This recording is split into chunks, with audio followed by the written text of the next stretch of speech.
Star प्रवाह परिवार पुरस्कार सोहळ्याच्या रेड कार्पेटवर मी आता आहे आणि ऑलरेडी मार्च महिना आहे. त्यात मी म्हटलं इतकी हीट वेव्ह काय आहे, तर तेव्हा नंतर बघितलं की माधवी नेमकर एंट्री घेत आहेत, म्हणजे गरमी होणारच आहे.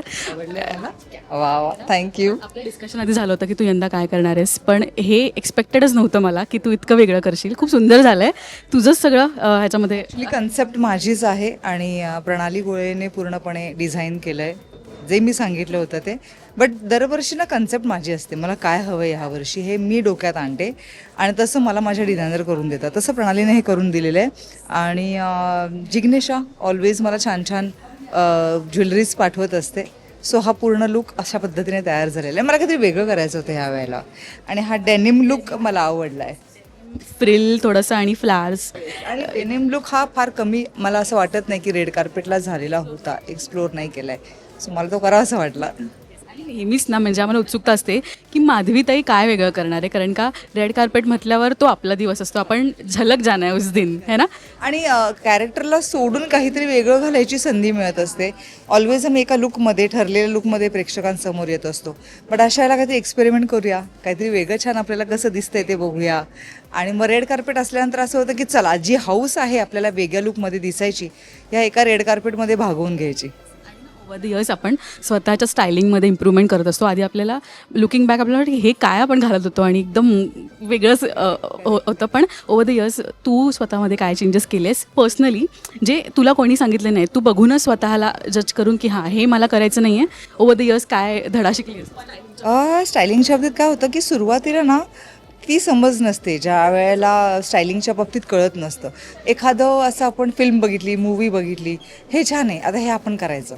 बट ते घातल्यावर काय कायला असं होतं की सगळी स्टाईल प्रत्येकाला छान दिसते असं नाही. सो नंतर मला कळायला लागलं की असं का होतंय, त्या कॅरेक्टरला ते छान दिसत होतं, मला का नाही छान दिसत आहे. मग हळूहळू मला कळायला लागलं की आपल्या लुक्समध्ये आणि त्यांच्या लुक्समध्ये फरक आहे. आपली हाईट किंवा आपला रंग, या सगळ्या गोष्टी मॅटर करतात. सो प्रत्येकाला प्रत्येक लुक छान दिसतंच असं नाही. हे मी शिकले की आपल्याला जे सूट होतं आहे, मायनस पॉईंट्स कसे झाकायचे आणि आपले प्लस पॉईंट अजून कसे प्लस करायचे, हे मी हळूहळू शिकत गेले.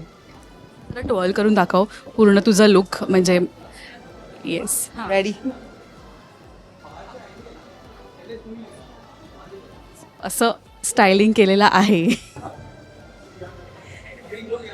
आम्हाला मिरवायला आवडत आहे आणि आम्ही मिरवत रेड कार्पेटवर आलो आहोत सगळ्याच. असं होतं की माझ्या घरी पण मला भाऊ आहे आणि ना मला पर्स्पेक्टिव्ह हवा असतो दुसरा, की कसं वाटतंय सांगायला.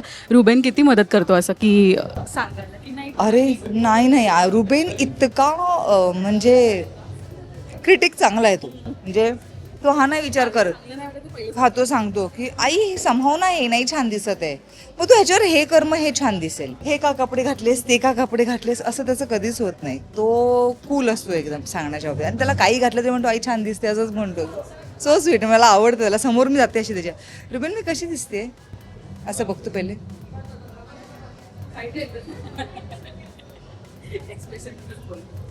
त्याला आवडतं. मला पर्सनली खूप आवडलं आहे. नेक्स्ट टाइम मी तुझ्याकडनं स्टायलिंग टिप्स घेणार आहे कुठल्याही कार्यक्रमासाठी. Any time. सो मच ताई, आणि ऑल द बेस्ट. तुला नॉमिनेशनही आहे है ना. नाही, आता आमचं पुढच्या वर्षी असेल, 2026ला आली आहे ना, त्याच्यामुळे पुढच्या वर्षी कन्फर्म असणार. मिलने ही वाला है award. So thank you so much. All the best. Thank you.